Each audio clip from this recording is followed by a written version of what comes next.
Hello. Oh, not you, silly. My dog came running over. I want to share a little bit about setting up your home for well-being. I always imagine it like booby traps.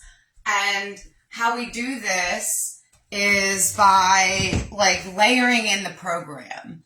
We get an intention, we choose an action, and then we remind ourselves to keep doing it until it sticks. One of the ways I've used to remind myself is by wearing a rubber band around my wrist. A lot of the times, for me, the steps to the bathroom or the hallway is a very strong time for my creating, because I go up and down the steps a bunch. And that was one of the first practices. And usually just by seeing the rubber band, it would help remind me. You could also leave Post-it notes. You could put a rubber band around the railing. There's lots of ways to trigger, don't forget to do this, do this, do this. You could always set up a couple of little Post-it notes and then take them down once it becomes a known thing for you. You could use a picture or a color. There's lots of things that you can use. And that's the best part about doing these things at home. For me, when I first started this, I had a very stale home environment. I set things up and I kept it the way that it was, and that was pretty stable. Now, my whole house sort of breathes and is alive with me. A couple years ago, we shifted into homeschooling, so that had to shift the house. My son has gone through different degrees of wanting his own room or wanting to be with me. So that's sort of changed our rooms around a couple times. We just keep it moving depending on the season or what we are doing as a family.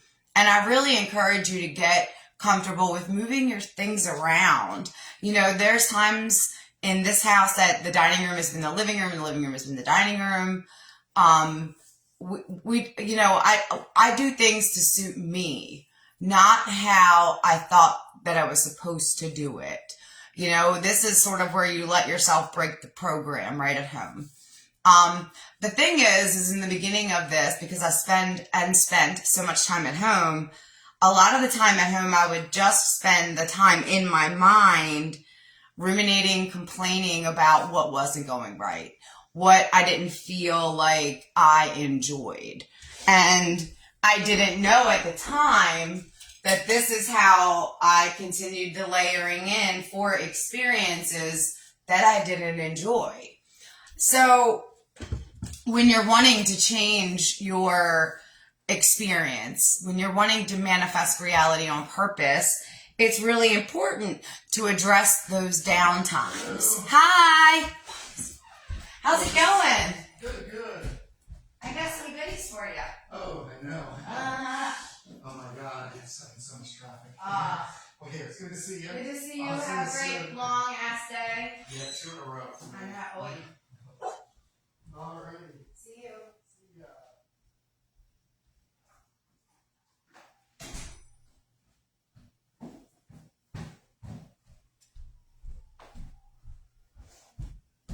Oh, right. Oh, the puppy now wants to come in. Come on. So it's important to recognize your personal patterns. For me, I ran a daycare and had 2 kids at the time. So, Matilda, a lot of my day was spent taking care of children. That meant cooking and cleaning, that sort of a thing. And I complained about it a lot in my mind. My first order of business, if you would, on this whole journey, before I would even call it a journey, was to stop procrastinating the things I didn't like. And while I was doing them, I was not allowed to complain about them. Allowed is a word I'm using loosely now. You are the one that makes the rules. You are the one that follows the rules or not, and you are the one that changes the rules. So allowed is your word to use or not use. At that time, I was trusting my teacher, and he did not want me to complain while I was not procrastinating. So the idea was I was listening to different teachers. I was distracting myself on purpose so that I wouldn't complain. I had to take some time to really down regulate that stream of thought because I did it all day long. I complained about the work. I complained about the mess. I complained that I was saying the same things every day. I complained that my partner wasn't as involved as I wanted. I complained that I didn't have enough time. I complained about my body. I complained about my food. I complained about my lack of money. There was nothing in my space that I didn't complain about. And in the moments of everything and nothing, I was continuing that life that I hated living in, and I didn't even know it. So the first thing I'll talk about is the dishes. I did my dishes. Yay. I in the very beginning of this was learning that I was never able to procrastinate washing my dishes. I have a whole story about the first time that paid me back. I'll talk about another time because I don't want to get sidetracked. But it has eventually actually turned into something I really love to do. At a couple of houses ago, I started putting a mirror behind the sink. One of my houses, I had a view out the window, so I really love to look out the window. So I think it's a great idea to set up a booby trap where we wash dishes. If you spend a lot of time at home, if you have children at all, you probably wash dishes. Even if you have a dishwasher, you're probably cooking. This space is a great space to make you happy. If you could see, I've done a lot to just add me all over my room. I have magic everywhere in here now. And sometimes even when I bring people into my house, I wonder wow, I wonder if this kitchen looks crazy. But I actually don't care. And the thing is, you get to do it how you want. Nobody said you have to hang arts and crafts in your space. You don't have to paint circles and squares on your walls. But if it makes you feel good, if blue and orange are inspiring and rejuvenating and replenishing and exciting, you maybe want to do that, So my next talk is going to be on the steps. The steps is a huge portal. It was one of my bigger places that I learned and used over and over and over again. I used it accidentally with body manifesting when I was just trying to stop the complaining about my body. The teacher I was working with had me focusing the bathroom time on just accepting my body. I didn't have to love it or even like it yet because that wasn't real for me. Pushing and not real with your inner selves before you've gotten there is just going to take more time to get through because they push back. They've been practicing knowing who you are to them up until now, and they will soften for you, but they want a moment or two. They need to know you're not just faking it, because you may have faked it before. You may have said, I'm going to do better by me now, and then you changed your mind again. Unconsciously, of course, without realizing it, of course. These patterns are real, and they get to live in us, and they do. So with the steps, I was wearing a rubber band at the time on my wrist to help me with the complaining and on purpose thinking thoughts. In the beginning, it was thoughts like, I'm in the right place at the right time, doing the best thing for me. That's one of my biggest for the steps. I also like to speak in new intentions of what I'm creating now because I like to walk and step my feet when I'm making intentions. So if I'm walking to the store or walking to the park, pretty much walking anywhere. Now, I think and I press with my feet and I'm pressing it into the ground, telling God through the land, hey, guess what I got? Guess what I'm doing? I know this. I'm walking in that reality, But the steps was a big practice portal for me. So over at the steps, oh, my flash is on my bed. That's weird. So my steps have paint and dust. And I'm not cleaning all up today because this is my real life. I'm going to do it in my real life. So here are my steps. At the very bottom of the steps, the practice, I'm going to turn it back around. The practice would be to, as I get to this step, start thinking the intention I want to think. And as I go up the steps, I continue to think until I get to this top. I don't have to do any more than that. That's it. My biggest favorite one that I teach for body manifesting that I accidentally learned. I say this all the time. It was an accident in the beginning. It's an accident now, and it's an accident It's always been an accident. So I'm going to be just walking, and I'm trying not to put my bum in your face, and just going up the steps. As I go, I'm thinking, I'm like pressing into my feet, I'm looking into my feet, and I'm knowing the new intention that I know.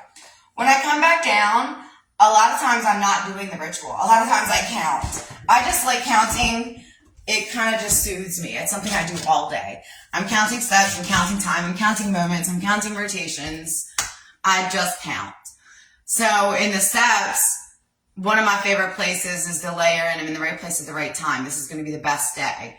This is a really like powerful portal for me now because of layered years of like practice into this. You know, whereas I used to get to the bottom of the steps and be like, oh, I hate the steps. And I'd like complain all the way up the steps. You know, I'd even like crawl my body up the steps in this whole physical compilation of disgust. Now, the next one I do is in the bathroom, and we don't need to see the bathroom, but I'll just give a little glimpse because I guess it does help for demonstration. Step, step, step, intend, and then come into the bathroom. So your bathroom looks like your bathroom, mine looks like mine. I have like walls that are all white, which I don't always love, but sometimes I like it because white is soothing, it's comforting, it's relaxing, it's empty, it gets to be neutral. So there's times when I come into the bathroom, let me try when I need to down-regulate anxiety. One of my favorite things to do is touch this wall's white cement, this sink white porcelain. Tub is white plastic. The wall is white marble. This door is white wood. I touch it and I say it out loud, and it helps shake my brain out of the thoughts. And you're doing it a couple of loops. The ceiling is white, and I just calm myself.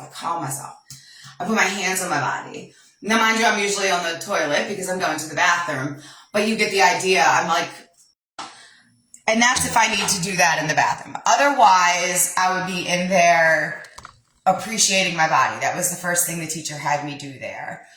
The first thing I could appreciate about my body was my hands. I did not enjoy my body. I didn't like my body. So I had to be real. I chose my hands thinking that my teacher would make me pick something else, and they didn't. He let me keep my hands. And it turns out it was a great place for me to start. From there, I could appreciate my hands, how strong they are, how small they are. Next, I think it was my back and my height.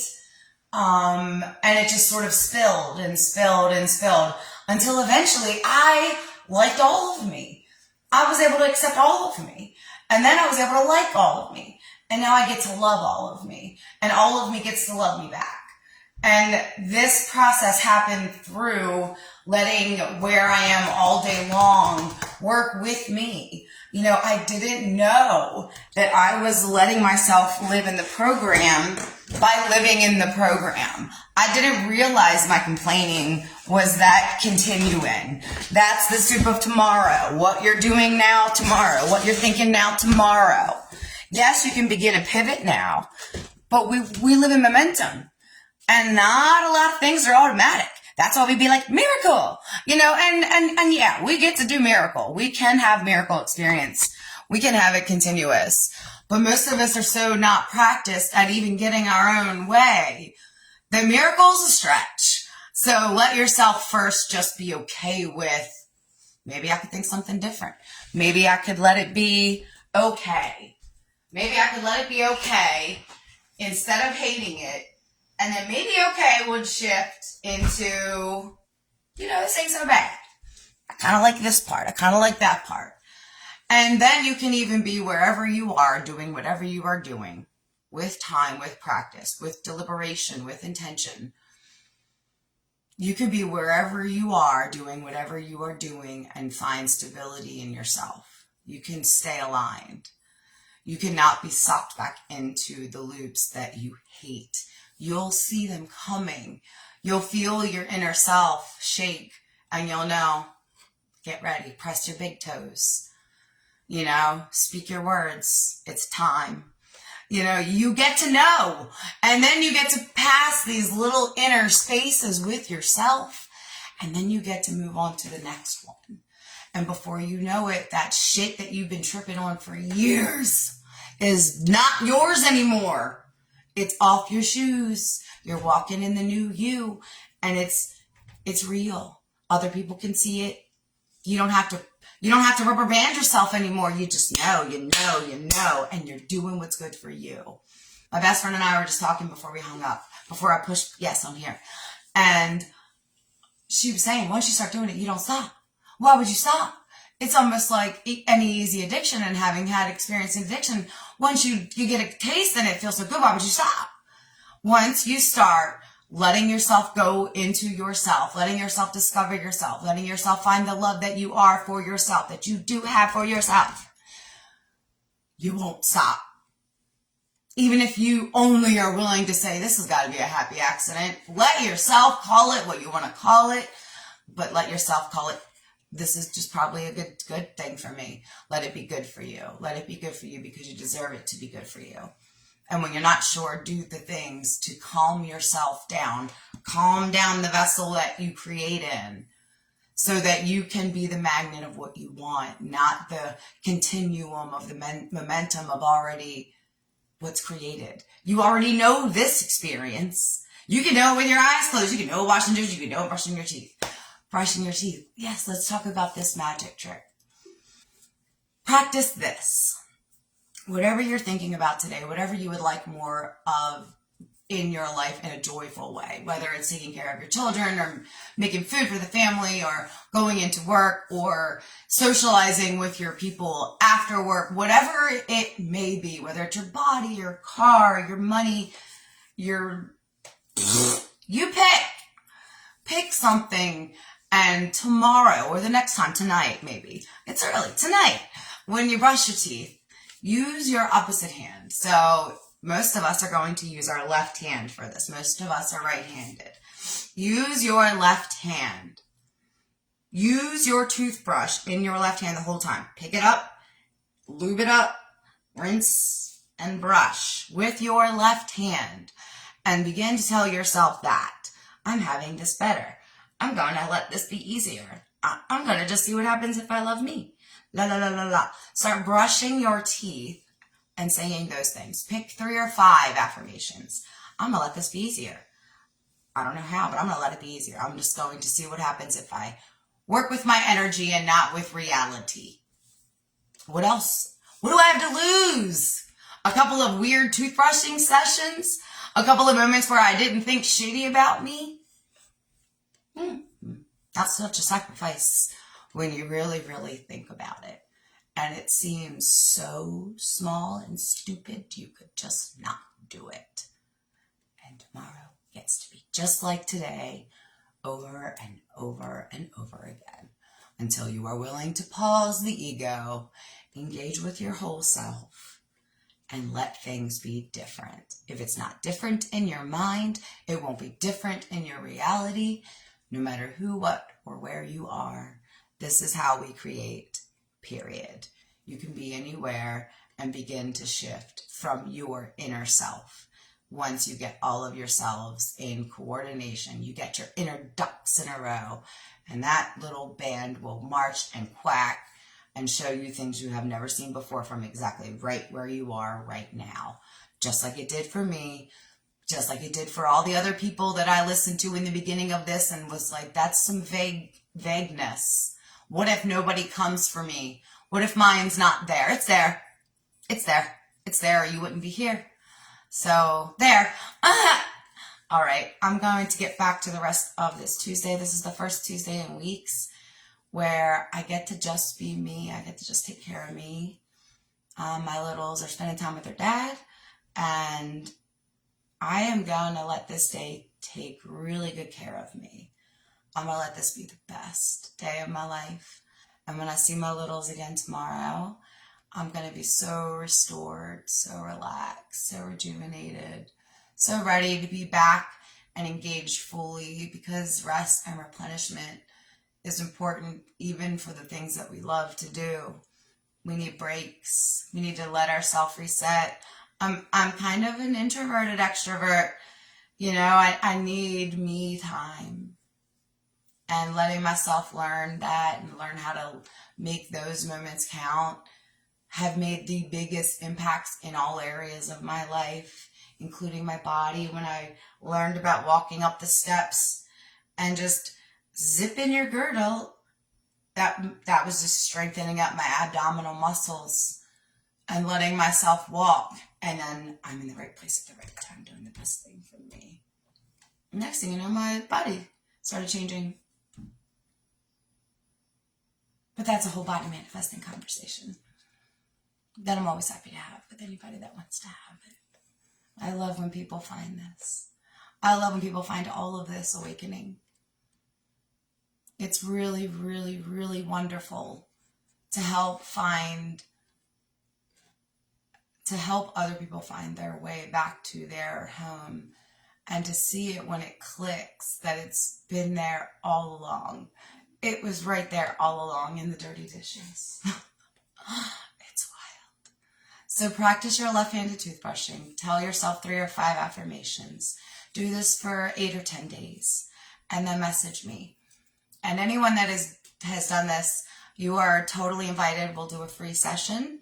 We'll work with whatever topic you've worked on, and I'll give you a jumping off place from there. All you got to do is your 8 or 10 days of left-handed toothbrushing. Reach out and send me a message. And until next time, my loves, have the best Tuesday.